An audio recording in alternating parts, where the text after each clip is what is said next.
นี่สวยโอ้อีมุมนี้งามเลยงามชุดยอดเลยมีต้นเผา3 ต้น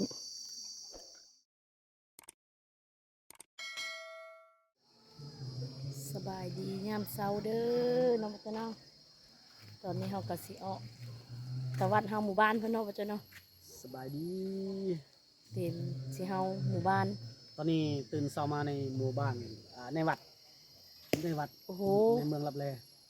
เฮาจะย่างออกไปเฮาหมู่บ้านเพิ่นจะย่างเข้าไปหมู่บ้านหรือมันย่างออกหมู่บ้านจะย่างย่างเข้าออกจากวัดจะย่างเข้าไปในหมู่บ้านลับแลตามชมระยะทางใช้เวลาย่างนี่ประมาณครึ่งชั่วโมงเนาะโดนเติบเนาะครึ่งชั่วโมงกับประมาณลัก1 กิโลหนึ่งเนาะไปพี่เพิ่นย่างก่อนละเฮาก็สิย่างพากันย่างไปย่างตะบี้เฮาจากนั้นรถไถเพิ่นเนาะรถไถเพิ่นจะเอาไปเอาเครื่องอันเพิ่นสิเฮามาอีกคนก็เฮามาแบบตลอดเลยได้ไปลุงอ่ะครูบาแล้วก็แม่ขาวเพิ่นเฮามาตอนนี้สับแพทย์กำลังย่างเฮาหมู่บ้านเข้าเลยแล้วก็พักกันย่างแต่สะบ้านเพิ่นย่างออกมาคือสีนะ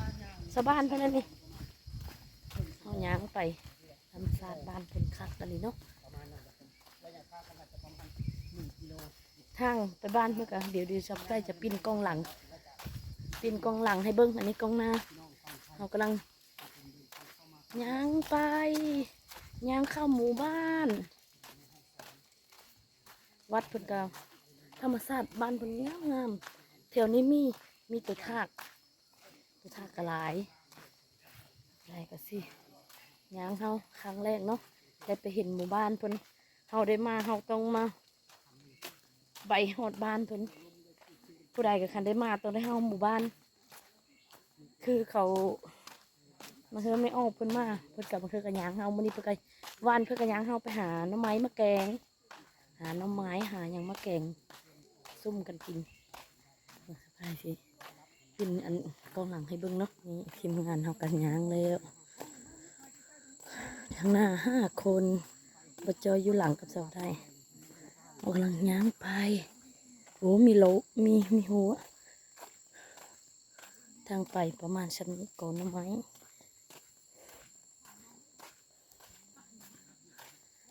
มาเจอกันทางไปนี่คือสิยังขอบเขตบัดอยู่เนาะมีประตูอันนี่มีโลมีนั้น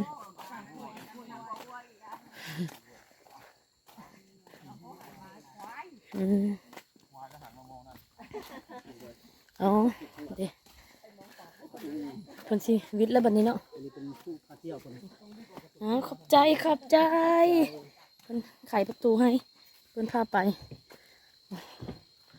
โอ้โหเห็ดไรนี่เห็ดปวกบ่หาเห็ดปวกกันนำมาทางนี่ให้ใส่กระเป๋าใส่แล้วเรากระเป๋าเราใหญ่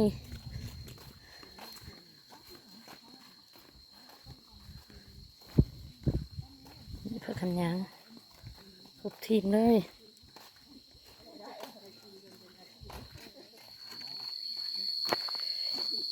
ยางมาสักพักนึงเลยขึ้นโน่นแล้วมันเนี่ยพ่อยังไปป่าได้อยู่บ่บ่จ้อยสมุทรไทยนี่มาจบที่นี่แหละพ่อไปป่าน้ำได้อยู่บ่จบที่นี่ได้แล้วผ่านแล้วเนาะผ่านแล้วแม่มือแล้วหอยฉลมคนมันรอดเมื่อคืนนี้สาวไพรกินมะม่วงไปบ่จ้อยว่าอยากกินยังเจ็บท้องสาวไพรกินไปมดมานึงเจ็บคอเพื่อว่ามะม่วงว่าทุกที่เข้าใจแล้วสิ้นการภาษามันใกล้ยี่ห้อแล้วบ่จ้อยก็เอาบ่น้ำอยู่นี่ประหยัดกินเนาะเพิ่นมีร้านค้าก็ดีนิดนึงนี่ร้านค้าในหมู่บ้านเพิ่นก็เพิ่นเฮามาคือเพิ่นสิเปเฮามาเนาะรถไถฮะรถไถมันฮอดสิไปเอานาทำเนาะ พิ่นกระเปเอา ฮอดคุณเขาก็ ออกรถทำมาไป เปแล้วไปลัดเอาอยู่หั่น ของขายก็ออกรถทำมา บ่ทางเพื่อนๆเลยเฮามีคิดว่าทางไปอันบ้านเพิ่นนี่เนาะบ่ซะเนาะเฮาคิดว่าทางไปหายไปสวน ดีแล้วนักท่องเที่ยวเขามักแบบนี้แหละ แม่น ไม่ต้องไปเทคอนกรุงคอนกรีตบอกไม่ต้อง ธรรมชาติเลยเนาะป้าติหันใจ ขนาดมื้อนี้อากาศ เจ้าเอามาเที่ยวสิดีทางกายบ่ค่อยฟิต แม่นคือบ่จ้อยกะเจ็บท้องตลอดเพิ่นเนาะว่าแล้วบ่ค่อยพิษปานใดก็ไหวเนาะบ่จ้อยอ๋อหยังมาดุเติบเลยเด้สู้ๆนี่อีไก่บ่ฮะ ครึ่งหนึงครับ ครึ่งนึงละ ก็เดี๋ยว3 นาทีครับ 3 นาที คือว่าชั่วโมงนึงหมด3 นาที คือย่อเข้ามาอันนั้นแท้ ย่อเข้ามาหลายเจ้ะเนาะ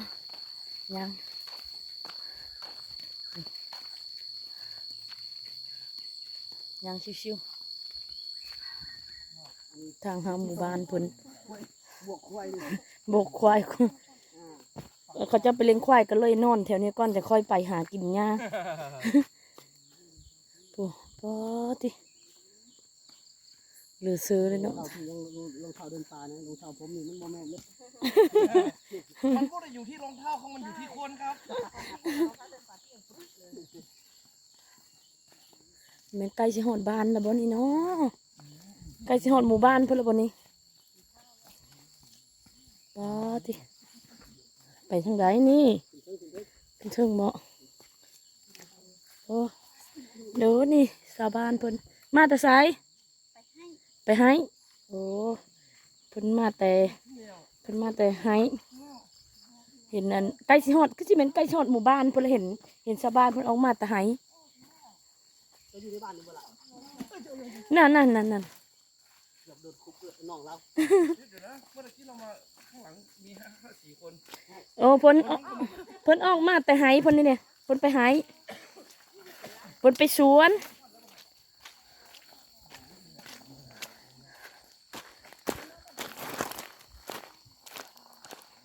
ครบชาวบ้านเพิ่นแล้วใกล้สิฮอดแล้วบัดนี้น้องบ่จ้ะเนาะโอ้โหเห็นแวบๆแล้วเห็นฝาเฮือนเพิ่นแล้ว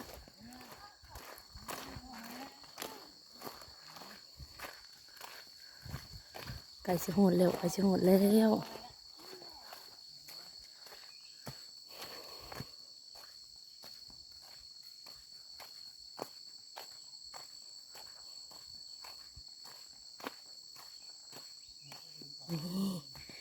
้วฮอดหมู่บ้านเพิ่นแล้วประมาณ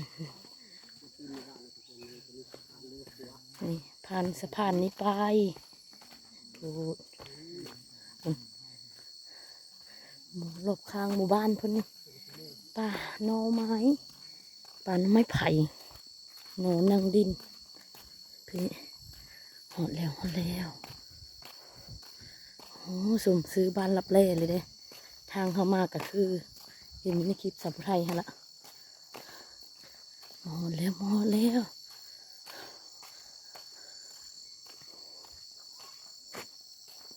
นี่หอดแล้วหอดแล้ว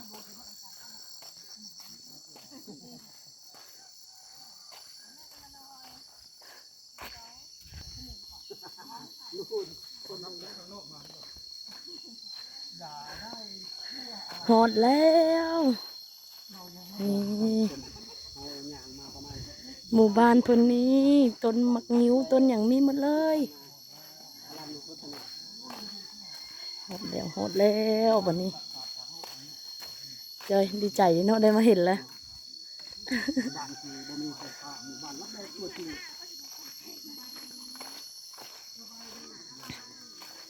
สิไปใส่เด้บัดนี้ สบายดีนะ สิไป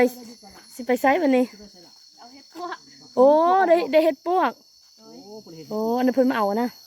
เป็นแต่จะไปอันนั้นน้ำเพิ่นนี่เนาะเพิ่น ตัวหลังวิวตัวหลังเป็น เพิ่นไปเอาเฮ็ดปวกเพิ่นนั้นเพิ่นได้กัน พิ่นแล่นมาแต่หายเพิ่นว่าพุ่นแมันผู้ที่เฮามาน่ะบ่ว่าจ้อยนี่ เนาะ แม่นแล้วแม่นแล้วแม่นแล้ว เฮาผ่านผู้ตัวนี้ละมาน่ะมาตกอันฟากนี่น่ะ อีกฝั่งซ้ายมือนี่มันถ้ำที่เขาลอดมา โหลดมาเลย น้ำในเพิ่นนี่คือสิสะดวกสบายเนาะว้าติเพื่อนซ่านเพิ่นก็ใหญ่อยู่ได้ โอ้มีขายของ นี่ไปหิวข้าวมาซื้ออันขนมน้ำเพิ่นเลยนี่นี่ขนมก็มีแต่ขนมมันไทยได้ป่ะจ้อยว้า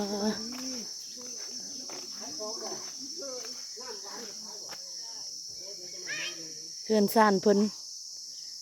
โอ้มีรถไถมีนะเพิ่นใส่โซลาร์เซลล์เอาโอ้อยู่ในนี่ก็มีวัดใดพี่อยู่ทางในก็มีวัดประมาณจักหลังคาบ่จ้อย20 หลังคาอยู่ในนี่ก็มีวัดใด ที่วัดเนาะ มีวัดหาสุนัขเพิ่นมีแต่วัดป่าฮะเนาะเพิ่นอยู่เนาะมีแต่วัดป่าแม่ขาวอันไอโจอยู่พุ่นมีวัดโอ้เพิ่นสุนัขเพิ่นใช้โซลาร์เซลล์โอ้20 หลังคาเฮือนก็น้อยเดียวโอ้เราเขาเพิ่นเฮือนซ่านเพิ่นก็ประมาณซ้ำนี้ แต่บนเพิ่นอยู่ก็สงบดีได้โอ้ทีมงานเราเก็บภาพไปเว้นเบิงที่ระลึก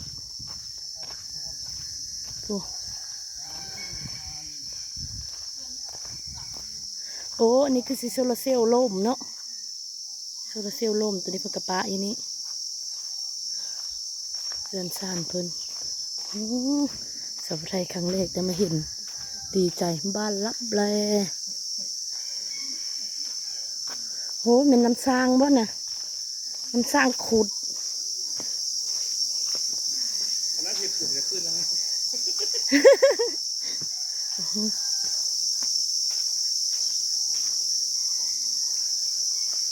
โอ้โหอันนี้มันอย่างเด้โอ้โห น้ำสร้าง โอ้โหลึกนี่ไม่เห็นเลย โอ้เพิ่นก็เอาโซลาร์เซลล์ติด เอาโซลาร์เซลล์ติดเป็นโอ้เพิ่นก็มีรถไถเพิ่นก็เงินซ่านเพิ่นประมาณซ้ำนี้เงินซ่านเพิ่นก็นั่งดื่มอยู่เลยเพื่อนหลังเก้าแต่ทุกๆหลังเพิ่นจะมีห้องน้ำเลยอยู่ในอยู่แต่เพิ่นออกเอาอยู่ในเมืองมาเป็นห้องน้ำเรียบร้อยเนาะบ่จ๊ะเนาะมีห้องน้ำคู่หลังเฮือนเลยสับไทยวะมีห้องน้ำโอ้เบิ่งเคาะหมูเพิ่นก็เพิ่นเลี้ยงหมูบ่ค่อยได้ปล่อยเด้เพิ่นใส่คอกเว้นโอ้นี่ลาวเขาเพิ่นแต่นี่คือเพิ่นคือสิเฮ็ดหน้าเฮือนเพิ่นมีแต่เฮือนไหมหมดเพราะว่าเขตนี้ไหมหลายเด้เพิ่นเอามาเฮ็ดเฮือนเพิ่นโอ้20 หลังคานี่แป๊บเดียวก็โถแล้วเนาะเป็ดไก่บนล้ายอะไรปะลุงอ่ะเอ้ยไอ้เพิ่นมาทีมงานเขาเพิ่นเอาโดรนมาอันบินเบิ่งในบ้านเพิ่นเลยนี่เพิ่นเอาลงมาใกล้ๆก่อนนี่เพิ่นเอาโดรนมานี่ได้ภาพสวยมากเลยเดี๋ยวส่งให้ได้เลยครับ นี่ ว่าเป็นแม่นว่าเป็นนกนู่นนะนกหมักแซวเด้อไม่ใช่เหรอ นี่มาแล้ว มีแต่เสียง นี่ลงมาแล้ว นี่ลงมาแ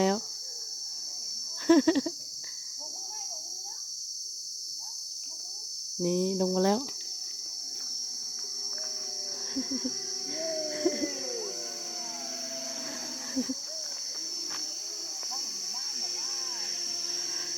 ตกแล้ว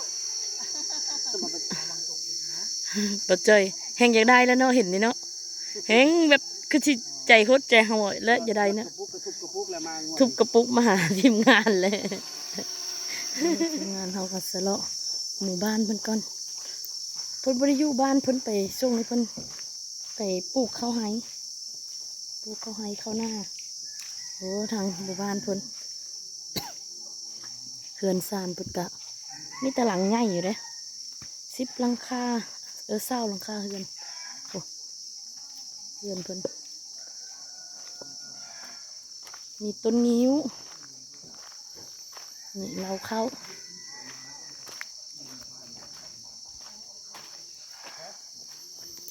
โอ้คนไม่เท่าเพื่อนสานเพิ่นแต่เพิ่นเฮ็ดหัวคู่หลังเลยเด้เพิ่นบ่จ้อยบ่จ้อยโอ้โหฟืนเพิ่นมีรถแตกๆรถแตกๆนี่เพิ่นเอาเฮามานี่เพิ่นบ่ได้เอามาเฮาแบบนี้เพิ่นเอาเฮาเป็นกิ่งเป็นหยังเพิ่นเอาเรามาประกอบเอาอยู่ในบ้านเพิ่นนี่ตอนเพิ่นเฮามาเพิ่นก็เปเฮามาเพื่อยามฝนเพิ่นก็ใส่เรือมา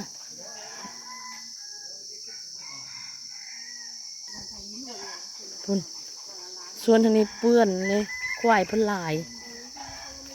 อ๋อพุ่นตัวนั้น อันน่ะ ในหานขาเขาเจ้าตินี่โอ้ก็หลายหานอยู่เนาะอยู่ในบ้านเพิ่นเนาะ2-3 หานเพิ่นเนาะ2 หานนี้ร้านค้าประจำหมู่บ้านโอ้เพิ่นคือน้องพีชนี่เนาะคล้ายๆคือน้องพีชนี่เพิ่น เดี๋ยวรอบหน้ามาน่าจะโตเป็นผู้ใหญ่โตเป็นหนุ่ม นี่เพิ่นมาหำกินมะม่วงคักอะไรโอ้มะม่วงอะไรเนาะ มีคนหนึ่งนะตอบว่าโตขึ้นอยากเป็นพาร์ท นี่ควายเพิ่นกับเพิ่นเอาวินในหัวเฮือนเพิ่นโอ้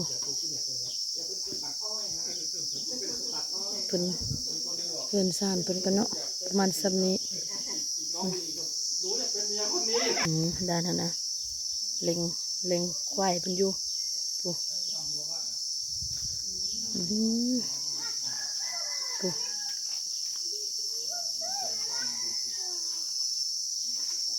สิยางอ้อมหมู่บ้านเพิ่นเลยเด้นี่ยางอ้อมเลยนี่เพิ่นมาฟื้นเพิ่นบนเนาะนี่เพิ่นมาเห็นรั้วเลื่อน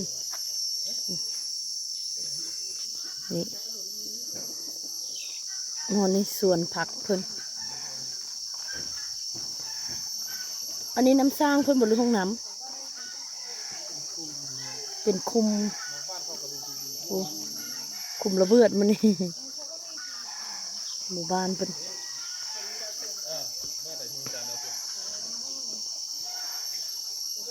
ประมาณชั้นนี้หมู่บ้านเพิ่นสิโทรแล้วในหมู่บ้านเพิ่นเฮายางเกลียวมากี่มาเขาก็สิเกลียวแบบนี้เขาก็สุดเขาก็สิเกลียวไปวัดบ่อนโรงเรียนเพิ่นหมู่บ้านเพิ่นเนาะมีแต่งูควายหลายเลยเนาะบ่จ้ะเนาะก็ติ ทางที่เขากินหญ้าเข้ามานี่คือเส้นทางควายนะ สม ทา บั ง ติ ควายออกไปกินหญ้าซึ่งบ่จอยไปรับนี่คือเห็นอยู่2 ตัวอย่าง สมบัติยันตอนเช้าเพิ่นปล่อยออก คือ ละ เส้นทางออกมามันจะไปของมันเอง สิเป็นตื่นเช้ามาเพิ่นไขคอกแล้วมันไปเลยเนาะมึงทางเดินเพิ่นน่ะมีแต่ขี้งัวขี้ควาย คือแต่เก่าเนาะคือสมัยเฮายังน้อยๆเห็นบ่ แม่น แต่ก่ อยู่ใน เฮายังน้อย กองกีฬาเฮือนเฮาแบบนี้ ของกีฬาเนี่ยคือตอนนั้นน่าจะอยู่ประมาณ6 ปีหรือ7 ปีนั่นแหละแบบนี้เลยล่ะถ้าว่า อันนี้ รุ่ป้ารุ่นลุงเฮาก็มันสมัยนั้นมัน50-60 ปีที่แล้ว นี่คือเดี๋ยวนี้บ่เห็นดอกบานเฮาเนาะ มีแล้ว บ่มี คอนกรีตมันยัง อันนี้ ประมาณ ป้า 3 ศอก 3 ซอยยกล่องยกหยังแล้ว ดังดื่มเลยนี่นะ ทางเดินเลย เพิ่นผูกงูผูกควายกองกีฬาเลยป่ะเฮา นั เลาะ กท่องเที่ยวอยากมาเที่ยวมาได้ด้วยความสมมีไกด์อยู่นี่หมู่บ่อจอยนี่บ่อต้อยด้วยความสมเราเป็นไกด์อยู่แล้ว แล้วก็มีคาราบอได้ไปก็มีหมู่ของเราอีกเพื่อนของเราอีก แม่นแต่คนในหมู่บ้านเพิ่นนี่บ่เนาะเพิ่นมาพามาป่ะเฮายังโอ้ตัวควายเพิ่นปล่อยมาอีกแล้วบ่จ้อยพุ่นโอ้โหควายตู้เลยพุ่น เราเข้าเพิ่นเราเข้าบางเจ้าก็ถามชาวบ้านเพิ่นว่ามีหน้าแน่ผู้ใดบ่มีหน้าเพิ่นก็ไปเฮ็ดอันให้พูดโง่ควายนี่มันจะปล่อยไปกินเองเด้ไปหากินเองเด้พูดทุกๆเฮือนน่ะเพิ่นจะเฮ็ดล้ออ้อมหมดโหอ้อมหมดเลยคู่หลังเฮือนเลยโหนี่จังได้อ้อมหมดคู่หลังเฮือนเลยจังสะไพรรู้สึกว่าสังเกตเบิ่งคู่หลังเฮือนเด้แต่ว่าคุ้มไปคุ้มมันเฮือนไปเฮือนเล่าทุกๆหลังพูดเพิ่นจะเฮ็ดมานี้หมดพูดล้อมๆหมู่บ้านก็มีแต่ภูเขาทั้งนั้นเลยเด้อยู่กลางภูเขาเลยบ้านเพิ่นมาพูดมีแต่ภูเขาหมดพูดทุกๆหลังเฮือนนะมีแต่อันหลังคาหมดพูด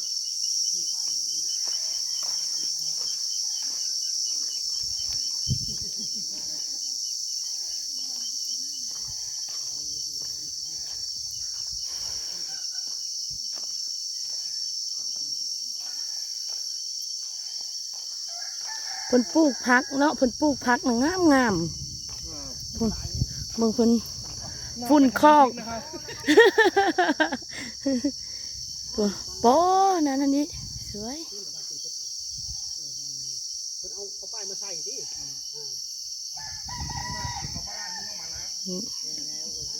สวย มุมนี้คือสิสุดบ้านแล้วเนาะพ่อเจ้าเนาะ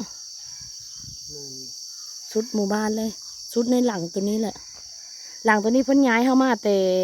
ทางฟ้าเซ่ผัวพ่อเจ้า เพิ่นเคยออกไปอยู่ทางเพิ่นลองออกไปอยู่เบิ้งแม่นบ่ เราลองไปใช้ชีวิตอยู่นอกอยู่ออกจากหมู่บ้านรับแรกเนี่ยท่านผู้ชมออกไปอยู่ฝากเซ่ฝากทางเขามาปรากฏว่าอยู่ได้ประมาณปีหนึ่งแต่เราคล้ายๆกับปรับตัวบ่ได้บ่หรือใดๆกลับเข้ามาคือเก่าแล้ว กับอีกหนึ่งยันเพิ่นบ่มีเฮ็ดหายเฮ็ดสวนเนาะเพิ่นจะ น่าจะหลายอย่างแบบว่าเขาเคยใช้ชีวิตอยู่ตั้งแต่น้อยจนใหญ่เด้พอทีนี้ละลองไปใช้ชีวิตอยู่ข้างนอกมันที่ว่าหนึ่งว่ามีการต่อสู้การแข่งขันกันเนาะ แม่น ทุกคนนี่ตื่นมาก็ต้องไปหาค้าหาขายจับเป็ดจับไก่ไปขายแล้วมีลูกหลานเฮาที่อยู่ในครอบครัวก็เห็นหยังก็อยากซื้อบัดอยากกิน แม่น เห็นเขาขี่รถงามบอก ก็อยากได้ ก็อยากได้เห็นรถถีบไฟฟ้าก็อยากได้เห็นรถจักรยานไฟฟ้ารถใหญ่รถงามรถเกิดความอยากได้อยากมีอยากยังนั่นแหละเขาเจ้าอยู่บ่ได้ก็กลับคืนกลับมาเพราะว่าอยู่นี่ชาวบ้านนี่เห็นบ่ต้องสมบูรณ์มีคนเลยตื่นมาปุ๊บปั๊บ แม่น ไปให้ไป มอเตอร์ไซค์ก็บ่มีเห็นแต่แตกๆเนาะแตกๆกับบางหลัง ไถนาเดินตามรถมอเตอร์ไซค์ยังบ่มีจักคัน บ่มีจักคันเลย แม่นบ่บ่มี แม่น บ่เห็นเลย สมัยเห็นแต่รถแตกๆรถแตกๆกับเพิ่นซื้อมาได้ๆป่ะจ้อยเพิ่นประกอบมาได้ เขาเอาแต่ละชิ้นส่วนคือไขออกหมดแต่ละชิ้นส่วนตีนไขออกมันยังโค้งมันยังมาประกอบคือจักรไอ้เครื่องมันก็ไขออก ใส่โค้งหามมันยังมาประกอบอยู่ฝั่งนี้ ๆหามเอาเนาะคือซีเมนต์แบบหมู่บ้านเพิ่นออก คือสมมุติเจ้าซื้อเนาะในเฮือนเขาก็ต้องไปซอยกัน นั่น หามเข้ามา หามเขามา หามเข้ามาขันส่วนนักค่อยยันเพิ่นซื้อยามฝนเนาะเพราะว่าเรือเฮามาฮอดทำอยู่ในดิ น่าจะแม่น หน้าแรงนี่เพิ่นหาม มันน่าจะหามเขามาได้เนาะ บ่ได้ส่วนนัก หามรถทำนะ สาวไทยเว้ายามฝนเพราะว่าสาวไทยเห็นเรือคันหนึงอยู่ในกลางทำ คือเราเลือกก็ได้ เออ เราเลือกก็ได้ คือก็ได้เนาะ นี่ เพิ่ เฮื น อ แล้วเพิ่นก็ ยามฝนและน้ำขึ้นร้ายแหละเขาใส่เรือเขามาเลยฮอดทำ แม่น รอดทำเขามาได้ประมาณครึ่งหนึ่ง มีเครื่องนึงก็น้อยนึงฮอดเนาะ อีกน้อยหนึ่งสมมติว่าเขายางครึ่งชั่วโมงหรือชั่วโมงหนึ่งก็มันจะยังเหลืออีก30 นาทีเนาะประมาณน่ะท่านผู้ชมเนาะนี่คือเรื่องราว แม่น ในหมู่บ้าน สาวไทยถามใน บ้านนา ถามในบ้านเพิ่นคันออกไปนี่ต้อง3-4คนออกไปน้ำกันแม่นได้เพิ่นสิออกผู้เดียวเด้เพิ่นสิส่วนกันออกไปซื้อเครื่องเฮามาย างออกคนเดียวก็บ่ได้เนาะ บ่กล้ากันสิเพิ่นก็ เขาเจ้ายังยานเนาะ แม่น ชาวบ้านเขาก็ ชาวบ้านเพิ่นคณะก็ไปผู้เมียไปน้ำกัน มากับางเจ้าก็ไปนอนบ่แม่นเพิ่นสิกลับมาได้บ่เจ้าเอ้ยเพิ่นไปนอนได้เพราะว่าเพิ่นบางเจ้ามีรถเพิ่นก็ย่างไปเด้ย่างออกไปทางย่างขึ้นเวียงจันทน์หั่น เขาคิดว่าค ฮอดวัดเลยก็อีกแป๊บเดียวก็ฮอดหมู่บ้านบ่แม่นเนาะวัดอยู่แต่อีกฝั่งอีก แม่ จะ น อีกกิโลหนึง อีกหนึงคือสิแม่นวัดตัวนั้นน่ะคือสิแม่นแบบเขาเจ้ามาสมัยแต่ก่อนตะกี้เนาะแต่อยู่ในหมู่บ้านเพิ่นก็มีวัดเนาะบ่จ้ะเนาะ โดย มี แล้วก็ ครูบาเพิ่นสอนนักเรียนพร้อม นักเรียนเวลาชาวบ้านก็ได้เรียนเด้ถึงว่าอยู่ในอยู่ก็เพิ่นก็เฮามาสอนเนาะไปเฮายังไปอยู่ทีมงานเนาะ พี่ๆเพิ่นก็มี แบบ โอ้ยันแมนโอ้ตังกองเวินจะอ้อมหมู่บ้านเลยหมู่บ้านเพิ่นให้เต็ดรั้วหัวยันจักคนชีเฮ็ดมาไหนแล้วก็ไปอยู่บนจุดเฮายืนพี่ๆเพิ่นนำทางก่อนละมีต้นมะม่วงมีโอ้มะม่วงเพิ่นดกเลยเป็ดไก่เพิ่นกระลาย อันนี้ทั้งไปเฮือนหลังนั้นหลังตัวนู้นทางเฮาเฮือนเพิ่นทางยางเนาะอีนั้นทางรถมอเตอร์ไซค์โถ่ออมบ้านเพิ่นละโถแล้วบัดนี้มีแต่เฮาไปพักผ่อนอีกจักเล็กน้อยเฮาก็ย่างไปบนที่เฮาพักพุ่นละนี่ประมาณชั้นนี้แหละหมู่บ้านเพิ่น โอ้อีมุมนี้งามเลยงามชุดยอดเลย มีต้นเผา3 ต้นป้าสุดยอดงามเลย3 หลังไปเขาก็ชิย่างกลับคืนงั้นกลับคืนก่อนมานี้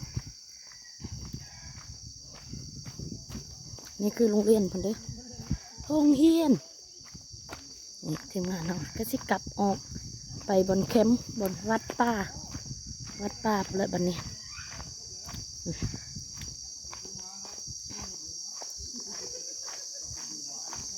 ทีมงานเราสิย่างออกแล้วบัดนี้เริ่มแดดมาแล้ว